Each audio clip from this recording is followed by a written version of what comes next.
women artists in China, I thought her work had so much to say about a history many people don't know. Tao Aimin, I know, has selected particular texts that relate to the way that she's working with the washing boards, and I think that element of mystery is really important in the work as well.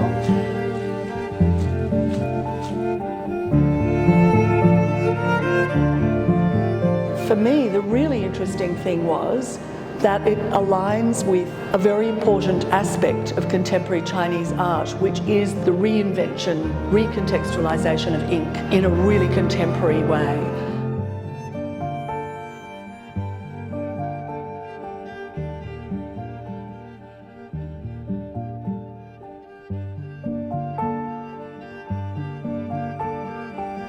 I had actually read an article about Tao Aimin before I met her, and it was just at the very start of doing research for my book about women artists in China, and I'd started to select a group of artists that I wanted to meet, mostly in Beijing, and we had our first meeting in 2013 when I was doing a writer's residency in Beijing.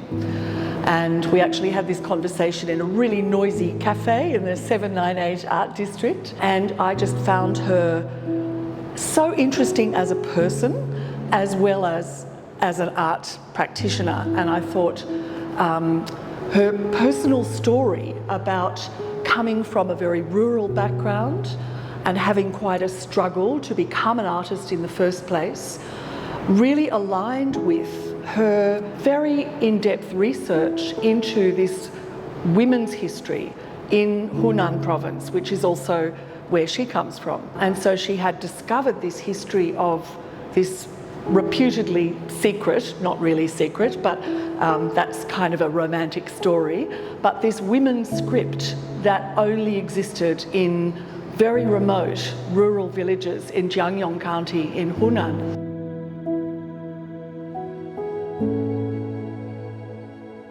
And she had made this enormous effort to go there to find the old women who were the only ones left who still knew how to sing the songs and how to write the script. And she'd made this really arduous journey. She told me a long story about, you know, she went with her brother and she had to catch 3 or 4 buses, and it took days, and they were high in the mountains, and it was snowing because it was Spring Festival holiday. So when she finally got to the village in Pume village, where this old woman that she'd read about lived, she met her, she stayed in her house for several days, and she became more and more interested in this script called Nüshu. And so then she realized that she could combine that script with what she was already doing with washing boards and start to produce works where she used the washing boards, I guess, in a way almost like printing blocks, but also as using the ancient technique of rubbings, and then writing Nüshu script onto the works themselves.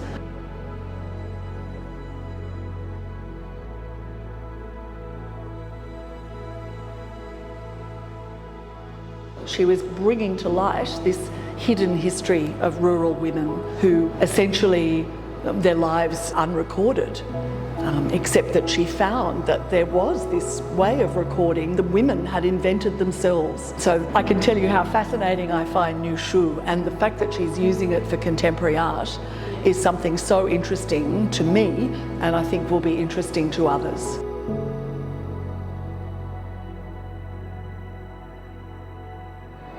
Tao Aimin has an extraordinary talent. It's quite interesting with the Chinese contemporary art scene. Over the first 30-odd years, it was always seen as a male-dominated, and always has been, a male-dominated area. And yet, there are many outstanding female contemporary artists, and in many ways, it reflects the reality of contemporary China. China educates its women better than many other developing countries. So I think what you get is a very strong voice from women calling out for equality, wanting people to recognise their abilities, and making often very strong statements, often stronger than what you'll get from male artists, but in a much more elegant way.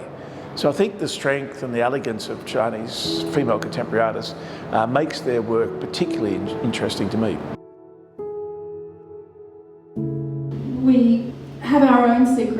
I could put it that way. Nüshu's script says, all the women of the world are sisters. For me, this transcends all countries and all cultures. Aboriginal women have an expression that I absolutely love and I use very often. It's called secret women's business. You can see the parallels with the Nüshu story.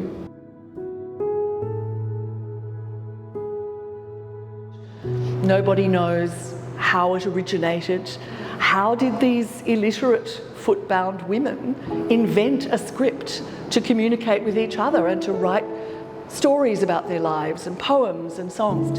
And they were really enclosed women. They were called upstairs girls, and they were spending their lives, you know, embroidering and in domestic work and within the family. And yet, you know, they created this body of stories and songs and poems, many of which survive. Thankfully, they were, you know, discovered by scholars in the 1980s.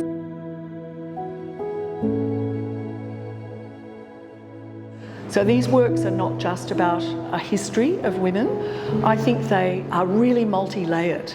I think that the use of the washing boards really talks about the labour of women, the unsung, invisible labour of women, but it's also a bodily gesture, the idea of rubbing the clothes on the washing board. And when we look at the work, we can see elements of the body. There are suggestions of rib cages and skeletal forms in the work. It's really kind of female embodiment that is really contemporary. And I think it speaks to the lives of women today, even as she kind of unearths this female history from the past.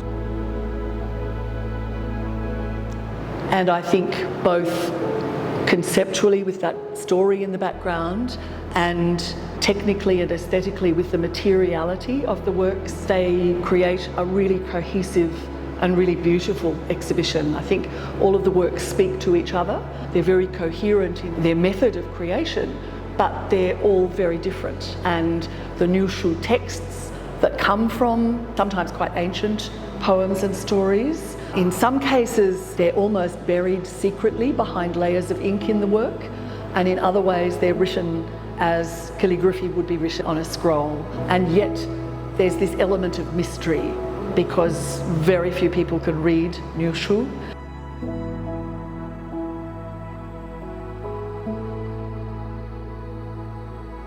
And as she says herself, she's telling women's stories with two languages. She sees the washboards as a kind of language. When they're printed on a page, they become like lines of an unreadable text. The washboards are a language, Nüshu is a language, and I would say Tao Aimin's artworks themselves are a language, and that they're telling stories about women's lives that otherwise unrecorded, are hidden. Let's face it, domestic labour is not a topic that's dealt with very much in contemporary art.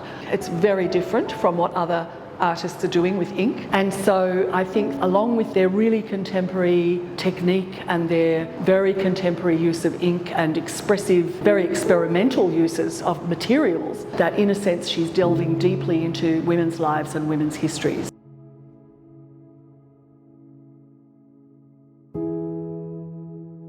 And I really wanted to bring that to Sydney visitors to the gallery. There's a great interest in Chinese contemporary art already in Sydney. The market's strong, many collectors, including at the museum level, but the exposure to female Chinese contemporary artists is not so great. And so I think you'll get a corresponding big increase in interest because people will want to see this work. But also, I think the story that's being told through the medium of the history of Nüshu and their language, people are going to be really drawn to this story. And it's great that this story is getting out there through this work. It's exciting for me as chair of a contemporary art museum to see gallerists doing their part in addressing the historical imbalance of female artists in both public and private collections, as well as representation by galleries. When we look at the art ecosystem, we all have a role to play. The MCA has also just opened a show solely of female artists from our collection titled 8 Artists.